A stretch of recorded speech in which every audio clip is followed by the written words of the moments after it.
So we've got some rapid heart rate, some nausea, lots of like tense, right? Tensing up, different ways of tensing up. Upset stomach, you know,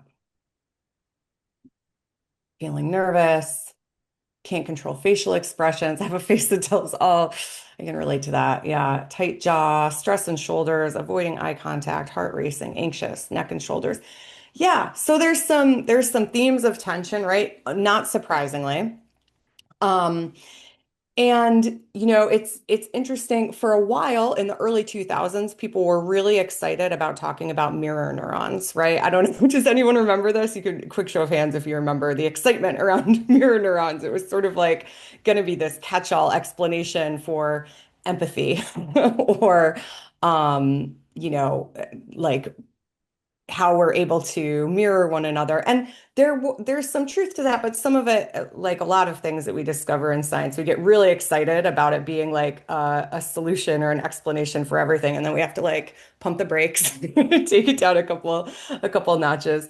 But there's some things about the studies around mirror neurons that held true. So some of it has to do, right, where if we see someone else that's escalated, or we just see someone else doing something like playing a sport, right? For instance, maybe a sport that we've played, especially if I see someone playing soccer, a part of what's called like my action observation network is going to get ready to turn on. So a part of me is sort of mimicking the person playing soccer.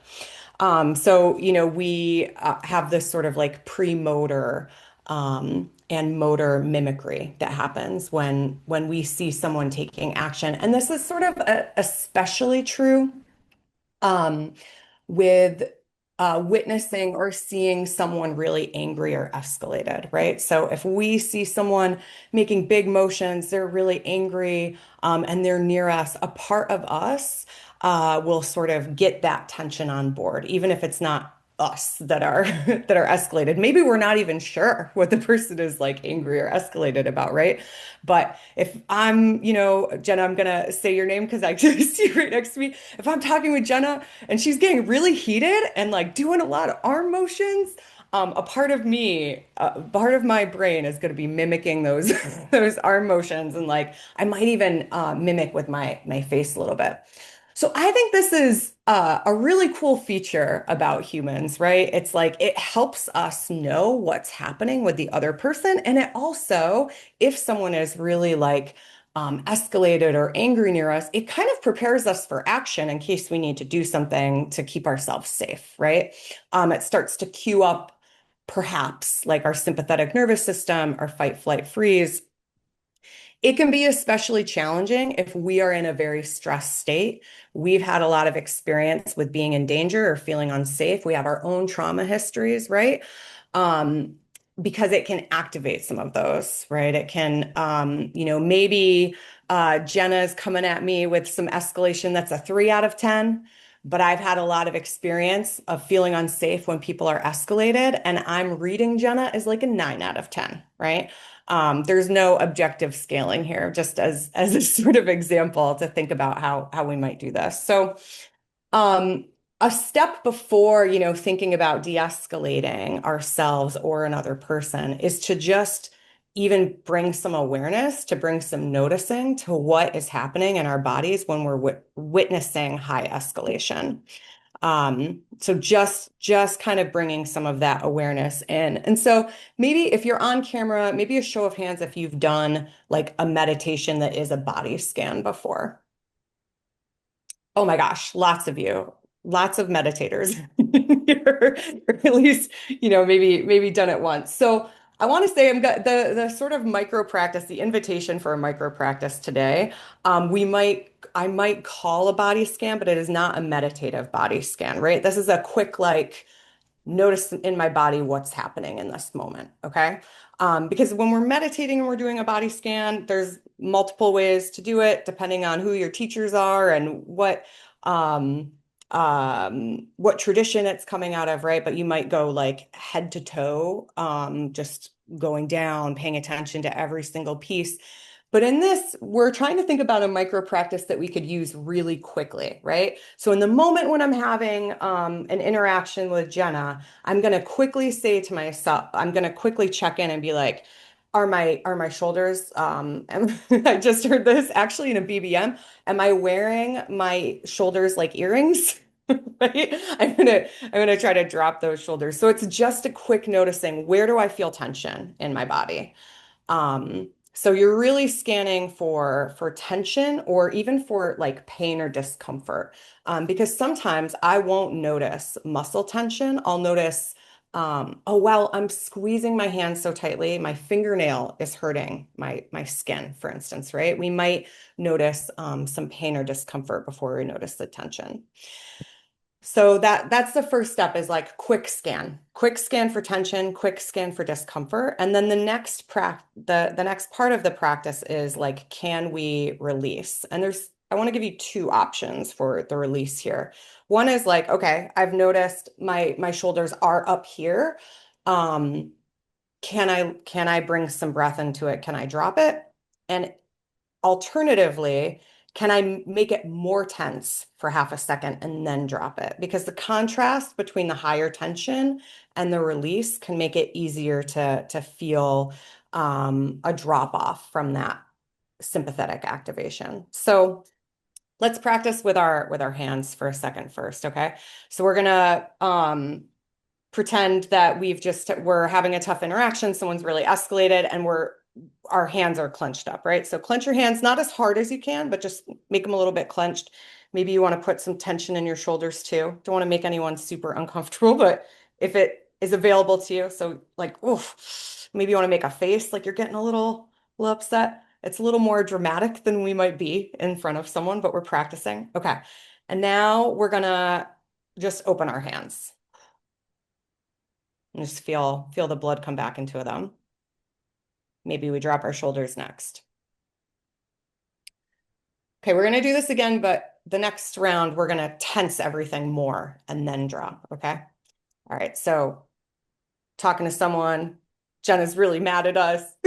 I hope this is okay, Jenna. Thank you. All right, so we're gonna tense, we're squeezing our fists. All right, we're noticing that tension. All right, now invitation, squeeze harder. Just squeeze harder. And then now release. Don't do it for too long. Squeeze harder, then release. Okay. So you're practicing with other people on Zoom. It's not a normal practice time. If we were just doing like one-on-one talking, I might say like, what felt like maybe a little bit better to you? What felt like you were able to release a little bit more? Invitation for you to take that practice outside of like a Zoom room and see like, can I just release and see, can I squeeze more and then release?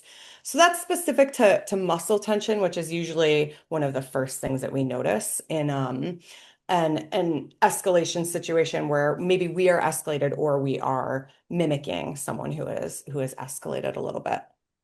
So really the micro practice today is around like quick scan, release. It might be quick scan, squeeze more, release. But that's the micro practice. Because when we can start to release some of our own tension, we don't end up going up an escalation ladder with someone else, right? So, Josh, I'm gonna pick on you now for a second. If Josh is really upset, then I mimic a little bit, then I get tense. Then he sees me get tense, and he gets a little bit more tense. Then I see him get more tense, then I get more tense, right? I call that the escalation ladder. Um, and we also know if Josh is really angry and upset, and I just do like, I come out like I've just come out of like a 2 hour meditation, I'm like, oh, Josh, yeah, you're really upset, right? I'm also not meeting the energy that's needed to support Josh with some empathy or some compassion, right? So it's actually helpful to just go, Josh is at a 9, I want to meet him at an 8. Then Josh is going to meet me at the 8 and maybe go to a 7, right? And then we can like walk back down the escalation ladder. Um, all right, friends. So that was a lot of words for me. Let's get you into some breakout rooms. In a second, I'm going to put some slides up that explain how to go into our breakout rooms because this is a little bit, if you've done this already before, you're going to be old hat, you can help friends maybe, but you're going to select your own breakout room. And it's going to be based on your regions. So you'll be able to push a button that says like, oh, breakout rooms, and then here's the region that I'm in. I'm going to go into that region. And if you struggle with it, if you have any problem, it's not coming up for you, it's okay. Maisha and I are here to help you. We will help you get into a room. But in your regional breakout rooms, we're going to invite you to discuss what are your common physical signals that you have when you're feeling really stressed. So you put some of those in the chat, but there might be more for you. You might also think about, sometimes I think about what does my spouse notice that I'm doing before I notice? Or one of my siblings, they're really good at knowing when I'm upset about something, annoyingly, but they're really good at knowing if I'm upset about something, sometimes before I am, right? What might someone who's close to you notice when you're getting like escalated or upset? So what are some of your tells? What are some of your signals? And then, so if you're comfortable sharing those, right? And then another question is to think about like in your group, in your region, when your work has felt escalated, right? Like maybe when things are feeling really escalated in your organization, are there resources in your community that have helped bring your organization and your group back down to baseline, where they help you walk down that escalation ladder, right? So kind of moving from that individual to the whole group. And we might be able to share some resources with those. So I'm gonna put these in the chat in just a second, and then I'm gonna share some slides about how to get into the breakout rooms. And all right, welcome back in. Thanks for coming back. And yeah, apologies if anyone was like mid-sentence or mid-listening. I see a lot of people came back before the timer closed, so probably that didn't happen. But yeah, invitation to share one or two like gems that you heard, resources that you heard. You could put those in the chat, or you can use the raise hand, and we can hear from a couple folks if anything is alive for you, something that's coming up. Maybe you heard a good resource, or someone had a practice that you want to share. Just give you a second for that question.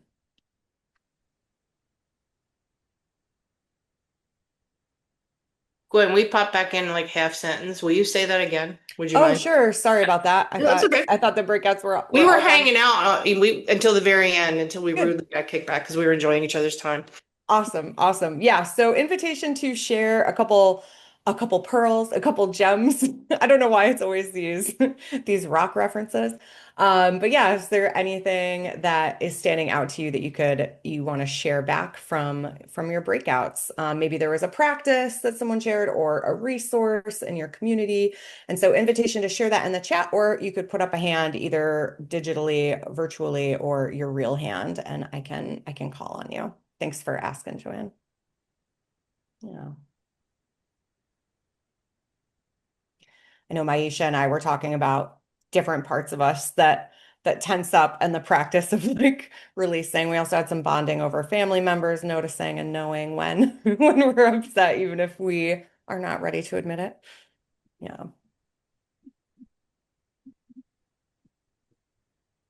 Right.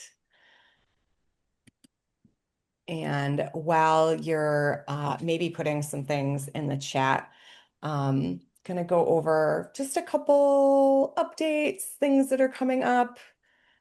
I think many of you have registered for the annual conference. It was not open, the registration wasn't open for very long. We already have a wait list. So my reminder about the conference is actually if you registered and you can no longer attend, please let us know so that we can let someone else on the wait list come. I don't know about you, but sometimes, if there's a really great like online workshop or something and it's free, I get really excited and I register. And then sometimes my excitement is bigger than my capacity, right? So if that happened for you with the conference and your excitement was bigger than your capacity and you can no longer go, no big deal. Just let us know. And yes, it's an in-person conference. It's in September in Saratoga Springs. But there is quite a bit of a wait list at this point. Yeah, and then one other reminder I'm going to name before I take a peek at the chat. We have two more instructors editions for Tending the Roots. So this is the Train the Trainer for the Tending the Roots, the trauma responsive care training that we do. So the Train the Trainer, there's going to be two more. One is in October in Liverpool. This is where I have a post-it with my dates because I don't keep dates in my brain very well. But we've got one in Liverpool outside Syracuse in October and another one online virtually in November. But our October application is opening up, I believe, this month in our newsletter. So those are the dates for our upcoming instructors editions, just so you've got those. Um, and sorry, just for the November one, it is November 3rd through the 6th from 9 a.m. to noon because we try not to do full days on Zoom where possible. Okay, so I just want to take a peek at some of these shares in the chat.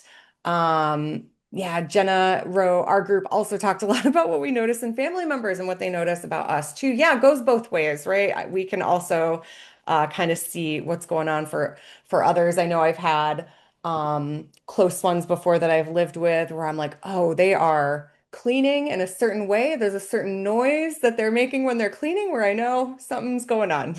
Something's bothering them. Um, yeah, invitation to check out some posts on Instagram.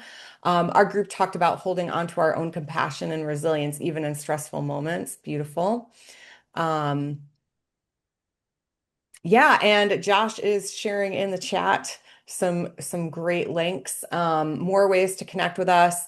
Shout out to the frontline workers wellness toolkit. For some reason, the multiple W's throw me. Josh, is there any word or two you want to share about that?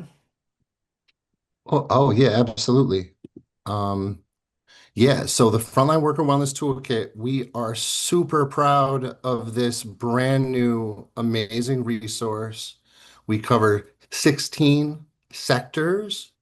Um, uh, in addition to other resources for personal use, including information about just like self-care. We have tools for supervisors, organizations. We cover a ton of sectors. They all have individual tools that really speak to the work that people do in all of those sectors. We're super proud of it. Please check it out. Share widely, tell a friend to tell a friend.